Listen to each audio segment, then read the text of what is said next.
Hey everybody, it's Chris, and today I'm going to start a video series because I'm sure I've said countless times on this channel that the most powerful spell in D&D is Wish, and sincerely, because that has always been my belief, and I think it's been a pretty non-controversial thing to say because I think the consensus, even amongst players who've never seen Wish cast or maybe ever seen any ninth level spell cast, there's just kind of an understanding that, yeah, but the pinnacle of spellcasting is the Wish spell. Now, I've played 17th or higher level D&D many, many, many times as a player, as a DM, and I've seen ninth level spells cast many times, including the Wish spell.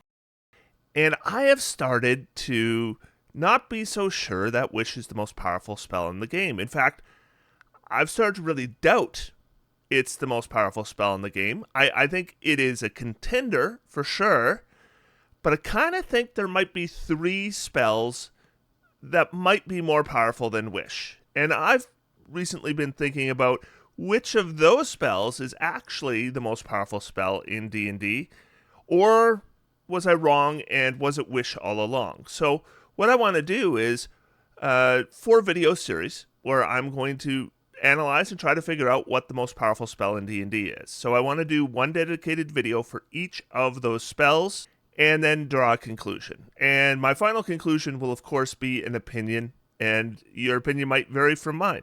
But I do think that I can pretty much narrow it down to these 4 spells because we can pretty much eliminate any spell that's not ninth level. Because if it's not a ninth level spell, then Wish can simulate it, right? And often better, like if it has a casting time greater than an action, or it has a material component that could be consumed, then Wish can cast it better than the original spell. So it's not as good as Wish, right?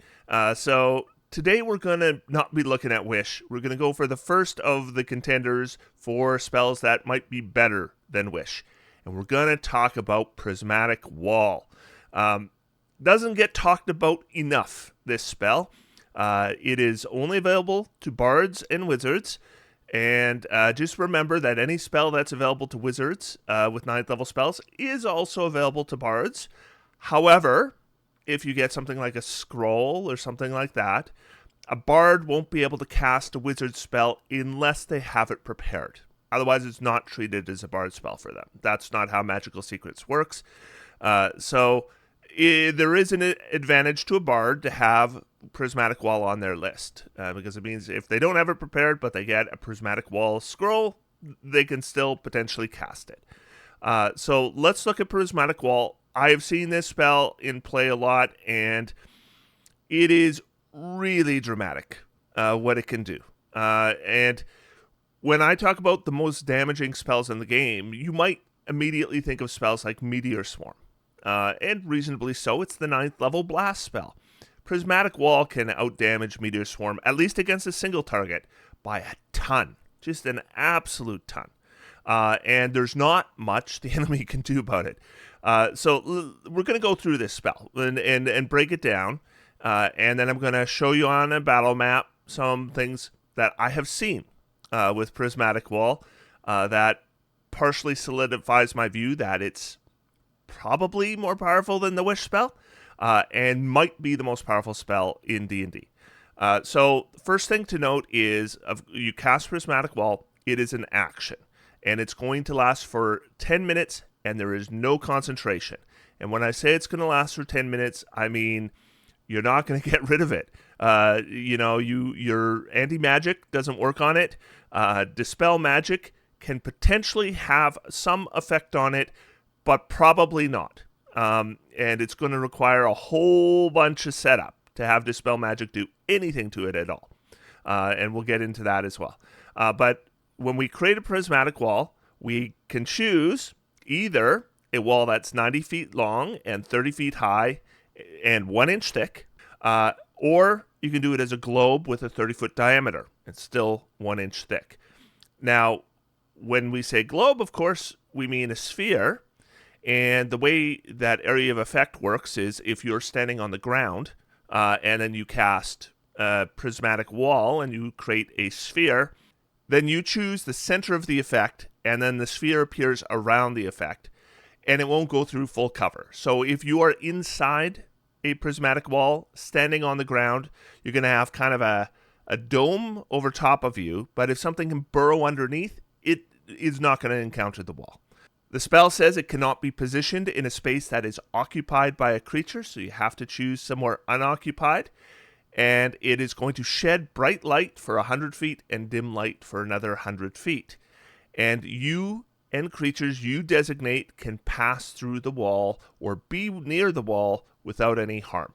This is a huge factor for Prismatic Wall because it means that you can create, a dome, and then you can pass in and out of it whenever you want to. Enemies can't. Any creature that you haven't designated that can see the wall and moves within 20 feet of it or starts its turn there makes a Constitution saving throw or have the blinded condition for 1 minute. So it's constantly blinding creatures just by being near the wall. They don't even have to pass through it.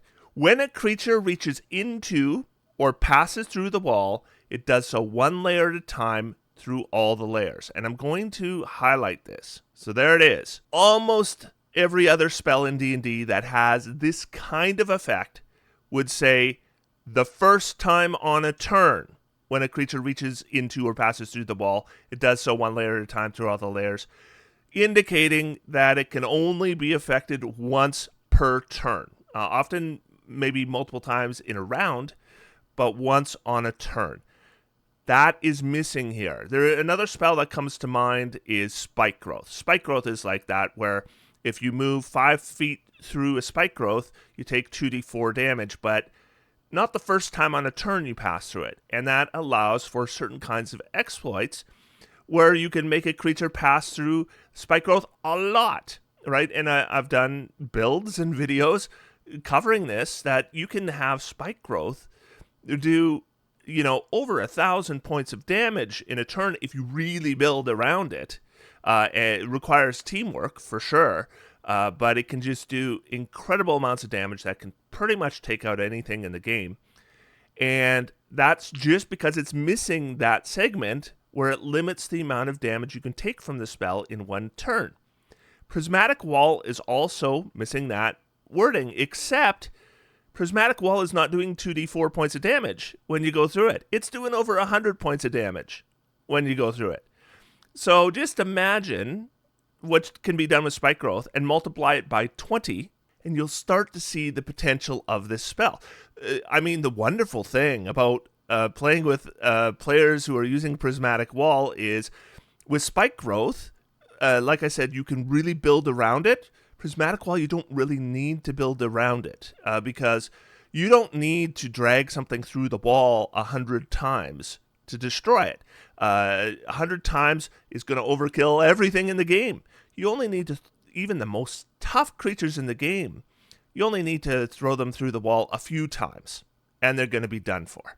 But it says, each layer forces the creature to make a dexterity saving throw or be affected by that layer's properties described in the Prismatic Layers table. So the way this works mechanically is if a creature reaches into the wall, so maybe you're on the other side and it tries to attack you through the wall, well, it's going to have to reach into the wall, or it moves through the wall, it immediately makes 7 dexterity saving throws.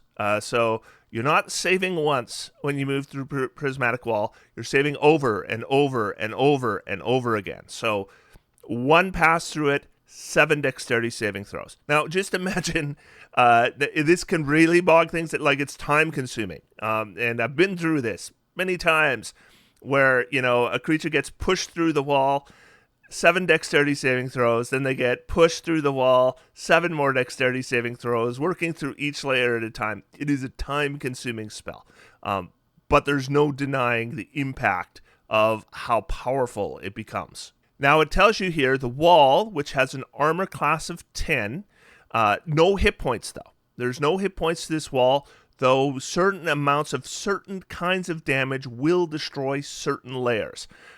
Can be destroyed 1 layer at a time. And there are 7 layers, and they have to be destroyed in order from red to violet by means specific to each layer. This is almost impossible to achieve.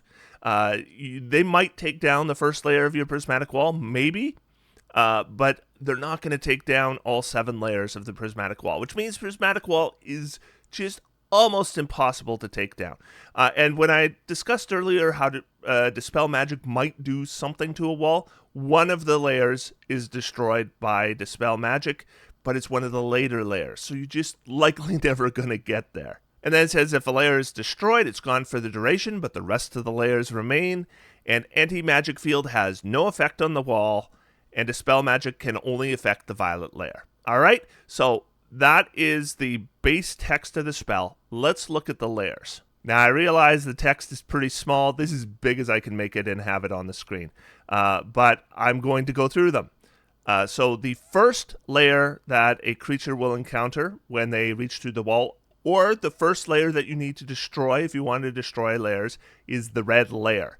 And remember, all these layers require a dexterity saving throw, or you're affected by the layer. And it says failed save, 12d6 fire damage, successful save, half as much damage. So even if you make your save, you're still taking half of 12d6.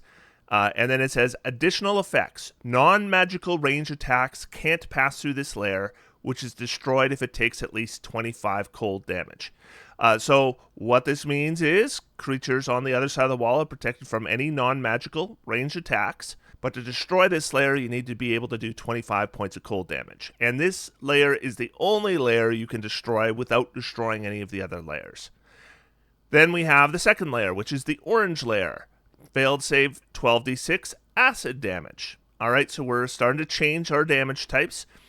Successful save, half as much damage. Additional effects, magical ranged attacks can't pass through this layer, which is destroyed by a strong wind, such as one created by the Gust of Wind spell. So we've done our cold damage, now we have to do Gust of Wind, and we could potentially get rid of the second layer.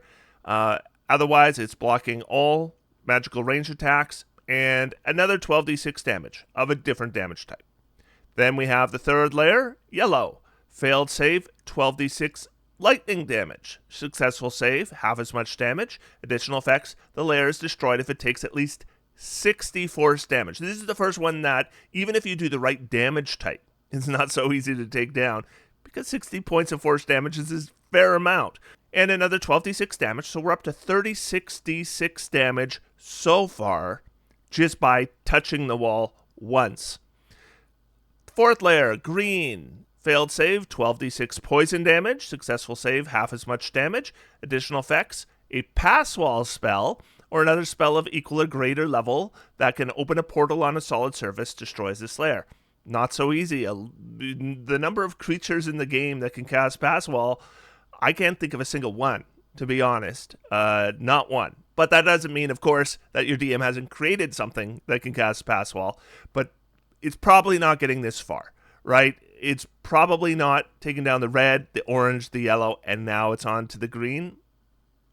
I mean, the combat's over, even if it has the correct tools. Then we get to the fifth layer, blue. Failed save, 12d6, cold damage. Successful save, half as much damage. Additional effects, the layer is destroyed if it takes at least 25 fire damage, which likely isn't going to happen. So we have 5 layers. They all do 12d6 damage, half on a successful saving throw. So with an average roll, we're talking about 210 points of damage by touching the wall once. Now, obviously, it's probably not going to be 210 points of damage. We have 5 different damage types here. Creatures are going to be resistant or immune to some of these, maybe, right? And they're making 5 dexterity saving throws. They're going to make some of those saves. So they're probably not taking 210 points of damage, but it's pretty reasonable to say they might take 100 points of damage, even if they're resistant or immune. I mean, a lot of creatures are immune to poison damage. They're still probably going to take around 100 points of damage by being pushed through a prismatic wall. And it might be 80 points of damage. It might be 120 points of damage. It depends. It doesn't make that much difference. It's an incredible amount of damage for touching the wall one time when we're not limiting the amount of times that you can touch a wall and take damage on the same turn. So the final 2 layers don't do damage, but they still do terrible things to you. So we have the Indigo layer. On a failed save, the target has the restrained condition and makes a Constitution saving throw at the end of each of its turns. This is after the initial Dexterity saving throw to be restrained. If it successfully saves 3 times, the condition ends. That means, so if it becomes restrained, it has to make 3 Constitution saving throws before it's unrestrained. And it says if it fails it 3 times, it has the petrified condition until it's freed by an effect like the Greater Restoration spell. So unless it's immune to the petrified condition, if you're fighting like one big enemy, the combat is over. They're petrified. Keep track of both until the target collects 3 of a kind. And it says additional effects, spells can't be cast through this layer, which is destroyed by bright light shed by the daylight spell. You're never going to destroy this layer. That means spells are blocked by your Prismatic Wall. Now, I will say, I have yet to see a creature become petrified by the Indigo layer, and I've seen this spell cast many, many times. I have also yet to see a restrained creature break its restrained by saving 3 times, because no creature survives that long after being exposed to a Prismatic Wall. The first time you get exposed to a Prismatic Wall, the combat is just about over. You're going to lose. It's that kind of spell. And then the final layer is the Violet layer. Failed save, the target has the blinded condition, and note that they're potentially blinded already, right? Because just by being near the wall, they were already making a saving throw against being blinded. But if they weren't blinded already, well, now there's a Dexterity saving throw as well, or they're blinded, and then they make a Wisdom saving throw. So we're really running the gambit of saving throws here. At the start of your next turn, on a successful save, the condition ends. On a failed save, the condition ends and the creature teleports to another plane of existence, DM's choice. And additional effects, this layer is destroyed by Dispel Magic. That's why Dispel Magic really doesn't do anything to this wall, because you're never getting to the Violet layer. This is actually, depending on the creature and what your DM decides to do, might be the best result possible for a creature that touches a Prismatic Wall, is for them to be teleported to another plane of existence. Because maybe then they can lick their wounds and use a plane shift to come back. So that is one way they might survive, but they're not making that second saving throw until your next turn. The first time they touch a Prismatic Wall on a turn is probably the turn that they're going to die. And I'm going to show you why. So these are the ways I generally see Prismatic Wall used. Remember that Prismatic Wall is not really a wall in that creatures can't move through it. So like a wall of stone or a wall of force or a wall of ice, creatures physically can't move through it. They can move through a Prismatic Wall. It's just really, really bad if they do. But it does block all kinds of things. It's blocking sight, it's blocking ranged attacks, whether they be magical or non-magical ranged attacks, and it's blocking all spells. Now, we can designate for ourselves and our party members to not be harmed by the wall, but it still blocks those things for us as well. But we can move through it without any problem. So the first way is to use it defensively. So what you want to do is you want to cast Prismatic Wall either as a globe around the party, or if there's somewhere to completely block off with a flat wall, you can do that as well. And you put it around the party, and then the enemies, they can't do ranged attacks through it, they can't cast spells through it, they can't see through it.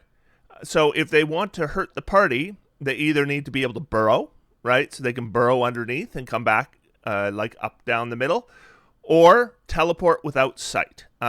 Because something like teleport where it says you have to see the location, you won't be able to see through it. But if you have a way to teleport like a Dimension Door, you can Dimension Door into it, because a Dimension Door, the target of a Dimension Door spell isn't the location you're teleporting to, it's you. And then you choose the location that you're going to teleport through. That's how you can teleport through walls that block spells as well. So those are the two ways that an enemy might get through. But assuming they have neither of those options, the enemy is now at a massive disadvantage, because the only way they're going to be able to do anything to you is by going through the wall. And if they go through the wall, then they're affected by all 7 layers, and then they're going to be really close to the wall, right? Because if they're inside this globe, it's not going to be that far to push them back through it. And then they take all the layers again, And then if they want to get to you again, they have to go through it again. And now we're through it 3 times. This is going to take out a lot of creatures in the game of even the highest challenge ratings. And on our turn, all we do is we step out of the wall, do our thing, and then step back into the wall, and we're good. So it makes it very, very difficult for enemies to deal with this kind of defense. Now, the other way to use it is offensively. And I'm just going to explain what I saw recently in a one-shot. Is I was running a 19th level one-shot. I ran it for several groups, and it is a heavily modified Vecna Eve of Ruin campaign. And this is a minor spoiler, but in one of the sessions you will fight Cast the Betrayer. And Cast the Betrayer is a vampire. Now, in the actual adventure, he's not very tough, but I juiced him up a ton. So he was pretty tough. And so they cast Prismatic Wall right next to Cass. And then on the next turn, the fighter, who happened to be Rapier and Shield, a defensive build, really, moved up beside Cass. And, of course, a fighter can choose to do sap, slow, or push with any weapon attack. So a Rapier is normally Vex, but they chose push. So they attack Cass, and when they hit, I don't remember, they hit about half the time, I think. And then Cass got pushed through and took the entire effects, 7 dexterity saving throws, 7 effects. I don't remember what they were, but he took about a third of his hit points in damage. And then the fighter moved around to the other side, attacked him again, and pushed him again. And, of course, he's affected by everything, though the whole wall again, because you're not limited to once a turn. And Cass was now barely holding on by a thread. Now, he was, at the beginning of the combat, he was at full hit points. This is round 1 this happened. I don't think Cass had even gone yet when this happened. Then the fighter went around back to the other side, and, of course, fighters have a lot of movement. I think he had Long Strider to begin with and the jump spell. But he also has the ability as a fighter to expend a second wind, and he can move half his speed again. So fighters have a lot of maneuverability at higher levels. And so he hits him again and pushed him through again. And then Cass was dead. And the fighter hadn't even used all his movement. If he had needed to, he could have moved around again and done it again and moved around again and done it again. And action surged if he needed to and do it again. There was just no way Cass is going to survive. And in this case, he had 315 hit points, but he could have had 600 hit points, and they still would have beaten him before his turn came up. He could have had 1,200 hit points, and he's still not lasting more than a round against the Prismatic Wall. It's that powerful.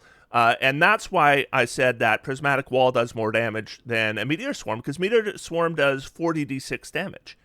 Well, you put somebody through a Prismatic Wall one time, that's 60 d6 damage. So it's already more damage than Meteor Swarm just by touching it once. But you can have them touch it several times. So against a single target. Meteor Swarm, of course, could affect tons of enemies. Then you add them all up, and it's doing more damage. So it's good damage for area of effect. But for single target damage, it's hard to beat Prismatic Wall. Now, the party had the advantage that Cass was medium-sized, because force movement's harder for bigger enemies. The push mastery only works up to large-sized enemies. And at high challenge ratings, a lot of what you fight is going to be huge or gargantuan.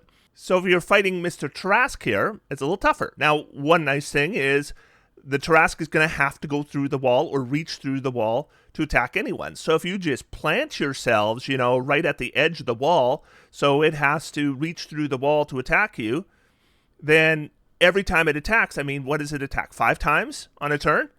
Well, it cannot survive 5 attacks through the Prismatic Wall. But if you do need to push it into the wall, there are ways to do it. For example, if you have a Barbarian, they could do their Brutal Strike. Brutal Strike allows you to push an enemy 15 feet, and it doesn't matter what size that enemy is. There's other ways to move gargantuan or huge enemies as well, but that's just one example. But there are a lot less ways to do it. The other thing you got to worry about with a bigger creature is if you push them into the wall, you have to push them a fair bit before they're all the way in, right? Good chance you're only going to push them part of the way in. And then pushing them the other way doesn't have them take all that damage again. So the best thing you can do is maybe push them just barely in, and then they take the damage and go around to the other side, which is more movement because they're bigger, and then push them back out, and then push them back in again. So it's going to be a little harder to get all that damage in. But either way, even if you're not pushing this Tarrasque, just by casting Prismatic Wall, it's in big trouble. It can do its Thunderous Breath, the thunder damage breath weapon it has now. It could do that, but that's pretty much all it can do. Well, you can just, move out on your turn, do your terrible stuff to it, and move back in. I mean, you could even move up next to it, and because it has reach, you could move back in, and you're not even provoking an opportunity attack. So you're still beating the Tarrasque this way. You're pretty much beating anything in the game this way. And those that have the ability to teleport, like I said, without having to see their location, which isn't very many, they can teleport in. But if they teleport in, then you don't have to push them very far to have them impact the side of the wall. So you still have a massive tactical advantage in the fight. Prismatic Wall is a combat ender, even for the big fights at high level. So much so that as a DM, when I am planning encounters for high level sessions, I don't think about what they might do with the wish spell, because it tends not to have the kind of impact where it just wins. I do think about Prismatic Wall now, because if I don't think about Prismatic Wall, what is supposed to be a tough combat will not be a tough combat. And even when I think about it, it still is going to be a massive advantage for the players. So that is why I think Prismatic Wall is potentially more powerful than the Wish spell, and potentially the most powerful spell in the game. Though there are two other contenders, I think. So we'll discuss those in the next two videos, and then we'll talk about the Wish spell in a fourth video, and really go through what it can do, because the Wish spell is a really good spell. And then we'll do a comparison, and I'll tell you what I think is the most powerful spell in the game, and you can make your own conclusions, but I will give you the information as to what can be done with each of these spells. So before I finish the video, there is something I wanted to talk about relating to a recent video. So in a recent video, I was promoting my Patreon, and if you would like to support this kind of content, there is a link in the video description that takes you to my Patreon. I really appreciate any support. But I was actually specifically talking about one level of Patreon, which is my highest level, which is the Thaumaturge level. And what happens with the Thaumaturge level is each month I run a game of D&D, and Thaumaturge level patrons can join that game.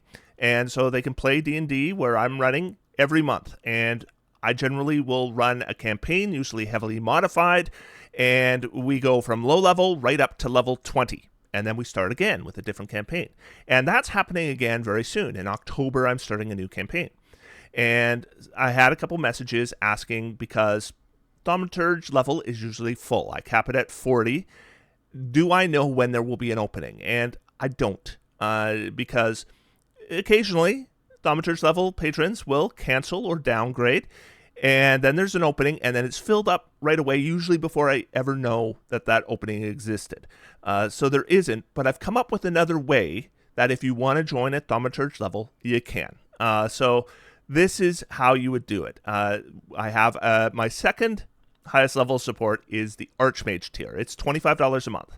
And what normally happens with the Archmage tier is you still get a number of rewards. You can see all my videos early. You can see them without ads. You get access to the patron channels on my Discord.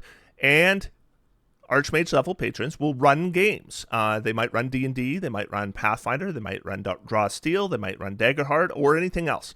And then other Archmages can join into those games, and I do as well, but as a player. And so we'll play those every month. But an Archmage normally won't have access to the games that I run. However, what I have started to do recently, and I wanted to talk about it in a video so people would know, largely to promote my Archmage level, is that if you run a game as an Archmage, for that month, you will be upgraded to Thaumaturge, regardless of whether Thaumaturge is filled up or not. If you are going to run a game, and it can be D&D or it can be a different kind of role-playing game, but any game, then you'll be a Thaumaturge for that month, and if you do it every month, then you're a Thaumaturge. You just don't pay for it.